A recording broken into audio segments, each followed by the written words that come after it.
तो अब तक हमने देखा कि कैसे तत्सुया को मैजिक न आने की वजह से उसकी खुद की माँ ने उसे अपना बेटा मानने से मना कर दिया ताकि उसकी फैमिली का नाम खराब ना हो, और उसे उसी की बहन के बॉडीगार्ड बना दिया। तत्सुया मीबू और किरीहारा की फाइट को रोक लेता है और किरीहारा को मैजिक का गलत इस्तेमाल करने के लिए अरेस्ट कर लेता है, और इसकी जवाबदेही तत्सुया को मीटिंग में देनी पड़ती है। तत्सुया बताता है कि केंडो क्लब की मीबू और केंदत्सु क्लब का किरीहारा आपस में कोई रंजिश चला रहे हैं और रंजिश के चलते एक मुकाबला छिड़ गया था, तो डिसिप्लिन कमेटी का मेंबर होने के नाते उसे गलत के खिलाफ आवाज उठानी पड़ी। मीरा ज्यूमांजी से इस बारे में उसका ओपिनियन जानना चाहती है, जो कि एक्स्ट्रा करिकुलर एक्टिविटीज का चेयरमैन और सभी क्लब्स का इंचार्ज भी है। ज्यूमांजी दिखने में काफी लंबा चौड़ा है और बहुत स्ट्रॉन्ग है, लेकिन वो अपने फैसले काफी शांति से लेता है। उसका कहना है कि तत्सुया ने जो किया वो ठीक किया, क्योंकि मैजिक स्पेल को गलत तरीके से इस्तेमाल करना एक जुर्म है। प्रेसिडेंट मियामी तत्सुया से कंफर्म करती कि क्या केंडो क्लब की कोई गलती नहीं थी, तो तत्सुया बताता है कि उन्होंने किसी मैजिक का इस्तेमाल नहीं किया, जिसके बाद मैरी उसे जानने के लिए कहती है। शाम को जब एक साथ सब डिनर कर रहे होते हैं तो लियो पूछता है कि किरीहारा के इतने खतरनाक स्पेल से तत्सुया को एक खरोच तक क्यों नहीं पहुंची, तो तत्सुया कहता है कि सिर्फ मैजिक स्पेल से सिर्फ उसकी तलवार तेज ब्लेड में बदल गई थी, जिसका सामना करना तत्सुया को आता है। मिजुकी तत्सुया से पूछती कि क्या तुम्हें ब्लेड से जरा भी डर नहीं लगा, जिसका जवाब मियुकी बड़ी ही अशांति से देती है। वो कहती है कि उसे तत्सुया पे पूरा भरोसा है, उसे कोई भी खतरनाक चीज छू भी नहीं सकती। मियुकी कहती कि शायद तत्सुया ने कैच जैमिंग का इस्तेमाल किया होगा। तत्सुया कहता है कि तुम्हें मेरे बारे में सब कुछ पता है, जिसके बाद लियो कास्ट जैमिंग के बारे में और जानना चाहता है। मियुकी कहती है कि उसे इस्तेमाल करने के लिए एक स्टोन की जरूरत होती है जो काफी एक्सपेंसिव होता है, लेकिन तत्सुया के पास ऐसा कुछ भी नहीं था, क्योंकि एनाटाइन स्टोन सिर्फ मिलिट्री के पास होता है। उनके जिद करने पर तत्सुया बताते कि उसने कास्ट जैमिंग की थ्योरीज का इस्तेमाल किया था, जो है स्पेसिफिक मैजिक जैमिंग। एरिका ने इस मैजिक के बारे में पहले नहीं सुना था, उसे लगा कि तत्सुया ने ही इसका आविष्कार किया होगा। तत्सुया बताते कि जब हम दो कैट्स को एक साथ यूज करते तो पॉइजन वेव निकलती है जो किसी के मैजिक स्पेल को जाम कर देती हैं। लियो एक्सप्लेन करता है कि तत्सुया ने पहले एक कार्ड एक्टिवेट किया और दूसरे कैट के मैजिक सीक्वेंस से दोनों में एक अपोजिट इफेक्ट जनरेट किया, जिसकी वजह से पिजन सिग्नल्स निकले और तत्सुया दूसरे किसी मैजिक के एक्टिवेट सीक्वेंस को रोक पाया। लियो कहता है कि तुम्हें इसे पेटेंट करा लेना चाहिए, जिससे तुम काफी अच्छे पैसे भी कमा सकते हो, क्योंकि यही एक तरीका है जिसमें बिना NA9 के मैजिक को ब्लॉक किया जा सकता है। लेकिन तत्सुया कहता है कि NT9 का असर बहुत कमजोर है और वो अपने इस तरीके को लोगों के बीच एक्सपोज नहीं करना चाहता। मियुकी कहती कि उसे ज्यादा सोचने की जरूरत नहीं है, क्योंकि उसकी स्किल्स ही उसे दूसरों से अलग बनाती हैं। अगले दिन इनविटेशन वीक का चौथा दिन होता है। तत्सुया को खबर मिलती है कि जिम्नाजियम 1 में कोई गड़बड़ कर रहा है और सभी डिसिप्लिन ऑफिसर्स को वहां बुलाया गया है। जब तत्सुया जंगल से होकर वहां जाने लगता है तो एक अनजान आदमी उसका पीछा कर रहा होता है। तत्सुया उसे देख लेता है, लेकिन वो भागने में कामयाब होता है। जब तत्सुया कुछ देर आराम करने का फैसला लेता है तो लियो उसे बताता है कि पूरे स्कूल में हर तरफ तत्सुया के ही चर्चे हैं। वो जानना चाहते कि कोई बिना मैजिक के मैजिक क्लब का मेंबर कैसे बन गया। तभी मियुकी उससे मिलने आती है और उसके साथ कुछ बातें करना चाहती है। अचानक उनके सामने मीबू आ जाती है। वो अपना इंट्रोडक्शन देती है और तत्सुया का शुक्रिया करती है। मीबू तत्सुया से कुछ देर के लिए मिलना चाहती थी, लेकिन तत्सुया उसे 15 मिनट बाद का टाइम देता है। लेकिन मियुकी का डर है कि कहीं मीबू जैसे लोग तत्सुया की शक्तियों का गलत इस्तेमाल ना करें। वो उसे सावधान रहने को कहती है। जब तत्सुया मिस मीबू से मिलता है तो वो एक बार फिर उसे थैंक यू कहती है। तत्सुया कहता है कि वो तो बस अपना काम कर रहा था। मीबू कहती है कि कुछ डिसिप्लिन कमेटी के लोग ही उनके बीच में फुट डालते हैं, जिससे वो अपने नंबर्स को बढ़ा सकें। जब उसे याद आता है कि तत्सुया भी कमेटी का ही हिस्सा है तो वो अपनी बात पर शर्मिंदा हो जाती है और मौका देखकर उसे केंडो टीम ज्वाइन करने का ऑफर देती है। लेकिन तत्सुया इनकार कर देता है, क्योंकि वो ऑफर के पीछे का कारण जानना चाहता था। मीबू बताते कि वो पहले कोर्स 2 में थी, क्योंकि उसकी मैजिक स्किल्स काफी कमजोर हैं। वो नहीं चाहती है कि किसी भी स्टूडेंट के साथ उसकी सिर्फ एक स्किल की वजह से नाइंसाफी हो।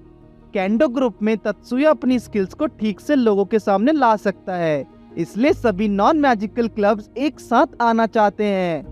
तत्सुया कहता है कि उसने तो मीबू को एक प्यारी सी केंडो गर्ल समझा था, वो मीबू से कहता है कि स्कूल में सब में फूड डालने के बाद तुम्हारा अलग प्लान क्या होगा। जब लंच के टाइम मारी उससे पूछते कि तुमने मीबू को खरी खोटी सुनाई, तो तत्सुया कहता है कि तुम्हें इस तरह के शब्द शोभा नहीं देते। लेकिन मारी दोबारा पूछती है क्योंकि उसने मीबू के शाम से लाल चेहरे को देखा है। मियुकी को इस बात में कुछ गड़बड़ लगती है, तो तत्सुया बता देता है कि मीबू ने डिसिप्लिन कमेटी पर उंगली उठाई थी। तभी मियामी को याद आता है कि उन्हें पहले भी किसी इसी कमेटी मेंबर के बारे में खबर मिली थी जो कमेटी को बदनाम कर रहा था।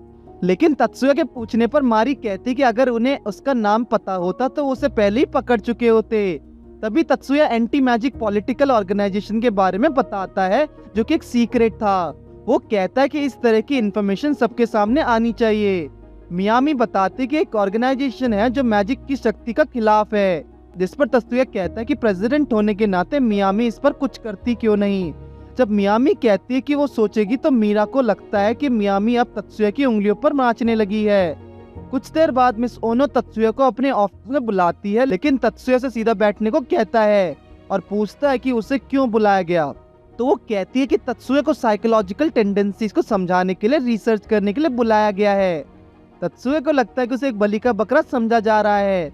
वो कहता है कि वो मदद करना चाहता है, लेकिन पहले वो उसका असली कारण जानना चाहता है। जिसके बाद मिस ओनो उससे कुछ सवाल करती है, और जब वो जा रहा होता है तो वो भी उससे मीबू के ऑफर के बारे में पूछती है। तत्सुया कहता है कि ये सब अफवाह है और बाहर आ जाता है। शाम को तत्सुया मियुकी को कुछ दिखाना चाहता है। वो कैबिनेट ब्लेच ओपन करता है जो कि वही पॉलिटिकल ऑर्गेनाइजेशन है तो मैजिक के खिलाफ है। उसे इन लोगों पर शक है क्योंकि वो लोग स्कूल में कहीं छुपकर ऑपरेट कर रहे हैं। तत्सुया ने ट्रेनिंग के दौरान एक स्टूडेंट को भी देखा था जिस पर उसे शक था कि वो ब्लेंच मेंबर हो सकता है, लेकिन तत्सुया को नहीं लगता कि मैजिक के खिलाफ थे क्योंकि वो सामाजिक भेदभाव को मैजिक के जरिए मिटाना चाहते थे। जब तत्सुया अपनी पावर्स को चेक करता है तो वो काफी कम आती है। मिजुकी कहते कि तुम्हें हमेशा की तरह प्रैक्टिकल स्किल्स पे मेहनत करनी पड़ती है। जब मिजुकी पूछती है कि उसे इस बात का बुरा नहीं लगता, तत्सुया कहता है कि उसकी स्पीड भी उसका एक क्रूशियल फैक्टर है। मियुकी उसे याद दिलाते कि एक बार वो मैजिक स्पेल भूल गया था, लेकिन उसने अपना स्पेल खुद बना लिया। तत्सुया उसे एक अंडे का एग्जाम्पल देकर समझाता है कि किस तरह से एक एग टाइम के साथ खुद को ग्रो करता है, लेकिन शेल कच्चा होने की वजह से वो टूट जाता है। उसी तरह से एक जादूगर भी अगर अपनी शक्तियों पर कंट्रोल ना रखे तो आसानी से हराया जा सकता है। तत्सुया का मैजिक सीखने का गोल एनर्जी को डेवलप करना है और वो अपनी 5 स्टेप्स का इस्तेमाल अपनी कम शक्ति को पूरी तरह से इस्तेमाल करने के लिए करता है। मिजुकी को ये बात काफी इम्प्रेस करती कि तत्सुया मैजिक सिर्फ पढ़ने के लिए नहीं बल्कि दूसरे की और अपने भले के लिए काम करना चाहता है। मिजुकी डिसाइड करती कि वो भी अपनी लाइफ में गोल्स बनाएगी। तभी वहाँ पर सभी आकर उससे बातें सुन लेते हैं, जिससे वो शर्मिंदा महसूस करती है। तत्सुया मीबू से दोबारा मिलता है और इस बार मीबू कहते कि वो स्कूल से उनके जैसे बच्चों के लिए रूल्स बदलने की मांग करेंगे, जिससे कोर्स 1 और 2 जैसी चीजें खत्म हो जाएंगी और कोई भी बच्चा खुद को कमजोर नहीं समझेगा। तत्सुया पूछता है कि क्या वो क्लब एक्टिविटीज को सुधारना चाहती है। उसे लग रहा था कि मीबू सिर्फ केंजुत्सु और केंडो क्लब को बराबर देखना चाहती थी। तत्सुया कहता है कि स्कूल में ऐसा कुछ भी नहीं है जिससे वो बदलना चाहता है, क्योंकि वो सिर्फ मैजिक स्कूल से एक डिप्लोमा लेना चाहता था। उसे मीबू की बातों में सच्चाई नहीं दिखती क्योंकि उन दोनों के उसूल बिल्कुल अलग थे। कुछ देर बाद अचानक स्कूल की सारी ब्रॉडकास्टिंग लाइंस बंद हो जाती हैं और मीरा बताते कि ब्रॉडकास्टिंग टीम ने खुद को बंद कर लिया है। अब मास्टर कीज भी उन्हीं के पास हैं। मियुकी इसके खिलाफ एक्शन लेने की बात करती है, लेकिन मारी कहती कि अब उन्हें कॉन्फिडेंशियल इन्फॉर्मेशन की चोरी होने की चिंता है, जिसके लिए वो कड़े कदम उठाने को भी तैयार है। जुमानजी चाहता है कि फैसला शांति से हो, इसलिए वो इस हरकत की वजह से स्कूल की फैसिलिटीज को बर्बाद नहीं करना चाहता। तत्सुया को पता लगता है कि रूम के अंदर मिस मीबू है। वो उसे कांटेक्ट करके सिचुएशन के बारे में समझता है। तत्सुया उससे माफी मांगता और कहता है कि जुमानजी उसकी बात मानने के लिए तैयार है। तत्सुया उससे वादा करता है कि उसके दिए गए टाइम पर सब उसकी बात सुनेंगे और उसके बारे में जरूर सोचेंगे। तत्सुया सबको बताता है कि मीबू ने उसे अपना पर्सनल नंबर दिया था। वो सबको पोजीशन लेने के लिए कहता है जिससे अंदर के लोगों को कस्टडी में लिया जा सके, क्योंकि उन्हें सिर्फ मीबू की आजादी का वादा किया है, उसके साथियों का नहीं। जब कमेटी मीबू के साथियों को पकड़ लेती है तो मीबू तत्सुया को धोखेबाज बताती है। तभी ज्योमाजी आकर उसे संतुष्ट करता है कि उसकी हर बात सुनी जाएगी। लेकिन प्रेसिडेंट मियामी भी वहाँ आ जाती है और कहती है कि मीबू के साथियों को जाने देना चाहिए, और मियामी चाहती कि वो मीबू के साथ नेगोशिएशन वो खुद करे, जिसके लिए उसने परमिशन भी ली थी, जिसके लिए मीबू भी राजी हो जाती है और पूछताछ शुरू होती है। अगले दिन तत्सुया के पूछने पर मियामी बताते कि मीबू ने उससे कोर्स 2 और कोर्स 1 की बराबरी मांगी है, लेकिन मीबू को क्लियर नहीं था कि वो असल में क्या बदलना चाहती थी। लेकिन मियामी ने कल फोरम खोलने का डिसीजन लिया है। तत्सुया को लगता है कि ये फैसला काफी जल्दी है, क्योंकि उन्होंने अभी तक डिसाइड नहीं किया कि फोरम में कौन हिस्सा होगा। मियामी चाहती कि वो अकेले हिस्सा ले, क्योंकि उसके डिबेट स्किल्स कमाल थी। पूरे स्कूल में इस फोरम का शोर मच जाता है। तत्सुया मिजुको को किसी से बात करते देखता है और उसे वो लड़का जाना पहचाना लगता है, जो मिजुको की गुड बाय कहकर चला जाता है। वो तत्सुया को बताती कि उसका नाम किनोई तत्सुका है, जो केंडो टीम का लीडर है। उसके पास स्पिरिट पार्टिकल्स की हाइपर सेंसिटिविटी है। वो मिजुको को अपने क्लब में जुड़ने का ऑफर देने आया था, लेकिन उसने मना कर दिया। तत्सुया को शिनोबी से पता चलता है कि उसके पूर्वज कामो क्लब के मेंबर्स थे। मियुकी पूछते कि क्या तत्सुका के ब्लेंच से कोई कनेक्शन तो नहीं, तो शिनोबी कहता है कि किनोई के सौतेला भाई ब्लेंच का लीडर था, जिसका नाम हाजिमे है, जिसने कई सीक्रेट ऑपरेशंस भी चलाए और कम से कम गलत काम किए। हो सकता है कि वो कल के फोरम को लेकर कुछ प्लानिंग कर रहा हो। अगले दिन ऑडिटोरियम में ओपन फोरम से पहले उसका पर्पस बताया जाता है। मियामी कहती कि नॉन मैजिकल टीम्स इससे काफी परेशान हैं। स्कूल से ब्लूम्स और वीड जैसी टर्म्स को हटा देना चाहिए, लेकिन कुछ बच्चे अभी भी इनका इस्तेमाल करके दूसरे बच्चे को चिढ़ाते हैं, और कुछ कोर्स 2 के स्टूडेंट्स भी खुद को वीड्स बताते हैं, और इसी भेदभाव को वो खत्म कर देना चाहती है। मियामी कहती कि हर एक स्टूडेंट के लिए उसके 3 साल इम्पोर्टेंट होते हैं, इसलिए वो चाहते कि सिर्फ कोर्स 1 के ही नहीं बल्कि कोर्स 2 के स्टूडेंट को कमेटी मेंबर बनने का बराबर मौका देना चाहिए। प्रेसिडेंट होने के नाते वो इस बारे में जनरल असेंबली से बात करेगी और अपनी तरफ से पूरी कोशिश करेगी, लेकिन अचानक स्कूल पर हमला हो जाता है और एक जहरीली गैस का बॉम्ब अंदर आता है। तत्सुया सबको सांस लेने के लिए मना करता है और अचानक कुछ दुश्मन अंदर आ जाते हैं, जिन्हें मारी रोकती है। तत्सुया मारी से परमिशन लेकर एक्सप्लोजन की जांच करने चाहता है। बाहर आते टाइम तत्सुया और मियुकी को लियो और एरिका दुश्मनों से निपटते हुए दिखाई देते हैं, तो मियुकी उनकी मदद करती है। मिस ओनो बताते कि उनका निशाना लाइब्रेरी होगा। वो बताते कि उनकी फोर्स पहले ही वहां जा चुकी है, जहां मीबू भी मौजूद है। मिस ओनो चाहती कि तत्सुया मीबू को एक मौका दे, क्योंकि उसने फर्स्ट ईयर में अपने हक के लिए काफी मेहनत की है, लेकिन तत्सुया वहां से जाना लगता है। उसे लगता है कि ओनो बेकार की सिंपैथी दिखा रही है, जिसका उस पर कोई असर नहीं पड़ने वाला। मेन गेट पर सभी स्टूडेंट्स उन घुसपैठियों का मुकाबला कर रहे होते हैं। वो जीज नाम के लड़के को स्पेल्स को बढ़िया इस्तेमाल करते देखते हैं, तो दुश्मनों को अच्छा सबक सिखा रहा होता है। जब तत्सुया उसके साथी लाइब्रेरी में कदम रखते हैं, तो उन्हें वहाँ किसी के होने की आवाज सुनाई देती है। तत्सुया अपनी वाइब्रेशन से सबकी लोकेशन भी पता लगा लेता है। मियुकी सोचते कि 4 लोग रीडिंग रूम में आखिर क्या कर रहे होंगे। तत्सुया कहता है कि वहाँ जरूर कोई ना कोई जानकारी है। तभी एरिका आगे बढ़ती है और 2 दुश्मनों को ढेर कर देती है। तब तक तत्सुया और मियुकी आगे बढ़ते हैं। अचानक स्पेशल रीडिंग रूम का दरवाजा गिर जाता है और मीबू देखते कि तत्सुया और मियुकी ने उन्हें ढूंढ लिया है। एक आदमी उन्हें शूट करने की कोशिश करता है, लेकिन मियुकी उसे फ्रीज कर देती है। तत्सुया मीबू से कहता है अगर दुनिया में सब कुछ बराबर होता तो ये दुनिया बेवकूफों से भरी होती, या सभी समझदार होते। कुछ लोगों ने मीबू को मोहरे की तरह इस्तेमाल किया था।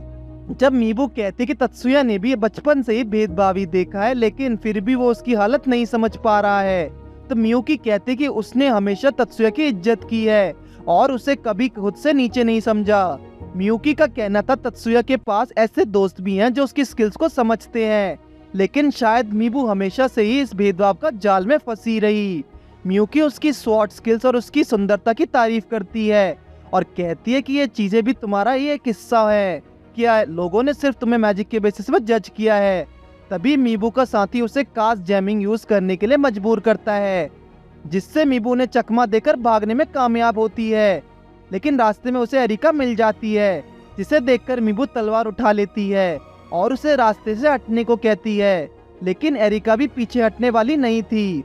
उनके बीच में बैटल शुरू हो जाती है। दोनों एक दूसरे पर टूट पड़ती हैं और एरिका उसकी तलवार को काट देती है। मीबू फैसला करती है कि वो अब बिना जादू के अपनी असली स्किल से लड़ेगी, लेकिन एरिका उसे एक बार में जख्मी कर देती है। वो उसे बताती कि वो चिबा परिवार से है और मारी वटानामे उसकी साथी है। जब तत्सुबा जा रहा होता है तो तुसनामी उसे रोकता है और कहता है कि उन्हें तत्सुका पर शक है और वो उसे पकड़ लेते हैं। मीबू बताते कि तत्सुका केंडो क्लब को भेदभाव के खिलाफ लड़ने के लिए भड़का रहा था, क्योंकि मीबू के साथ भी कोर्स 2 का स्टूडेंट होने की वजह से गलत हुआ था। तो उसने तुसाकासा की बात माननी शुरू कर दी थी। जब तत्सुया डिटेल में पूछता है तो वो बताते कि केंजुत्सी टीम ने एक बार उन पर हमला किया था और मिस वटानामे की मैजिक स्वॉर्ड स्किल ने उन्हें रोक लिया था, और जिसे देखकर मीबू काफी इम्प्रेस हो गई थी। लेकिन मारी ने उसे सिखाने से साफ इनकार कर दिया। तो मीबू को लगा कि उसके साथ सिर्फ ऐसे 2 कोर्स का स्टूडेंट होने की वजह से हुआ है। जिसके बाद मारी कहती कि उसने कभी भी उसे इग्नोर नहीं किया। उसका मानना था कि मीबू की स्किल्स उससे काफी ज्यादा एडवांस थी और इसलिए वो चाहती थी कि मीबू किसी बड़े मास्टर से जाकर सीखे। मारी बताती कि मीबू को स्वॉर्ड स्किल्स में कोई टक्कर नहीं दे सकता था, जिसे सुनकर मीबू को लगता है कि वो कितनी बेवकूफ थी जो उसने इतना सब कुछ सोच लिया और इस गलतफहमी में उसने अपना 1 साल बर्बाद कर दिया। तत्सुया कहता है कि उसने 1 साल अपनी स्किल्स को शार्प किया और बदले की आग में जमकर प्रैक्टिस की, तो इसलिए उसे नहीं लगता कि उसने 1 साल बर्बाद किया। कुछ देर बाद तत्सुया पूछता है कि ब्लेंच के बाकी मेंबर्स इस वक्त कहाँ होंगे, क्योंकि वो उन्हें ढूंढकर खत्म करना चाहता है। मारी कहती कि ये एक स्टूडेंट के बस की बात नहीं है और उन्हें ये काम पुलिस को ही सौंप देना चाहिए, और जुमांजी का भी यही कहना था। लेकिन तत्सुया चाहता है कि वो अकेला ही उनका सामना करे। लेकिन धीरे धीरे सभी उसके साथ चलने की जिद करने लगते हैं। मीबू भी उसके साथ चलना चाहती है। मियुकी पूछते कि वो ब्लेंच के हेडक्वार्टर्स को ढूंढेंगे कैसे। तत्सुया को पता लगता है कि मिस ओनो छुपके से उनकी बात सुन रही है। तत्सुया को एक पुराने खंडर पर शक है जहां जाने के लिए उन्हें कार की जरूरत पड़ेगी। तो जुमांजी कहता है कि वो अपनी कार लेकर साथ आएगा, क्योंकि स्टूडेंट होने के नाते वो हाथ पे हाथ रखकर नहीं बैठ सकता। थोड़ी देर बाद किरीहारा भी जुमांजी के साथ चलने की जिद करता है, लेकिन वो और स्टूडेंट्स की जान खतरे में नहीं डाल सकता।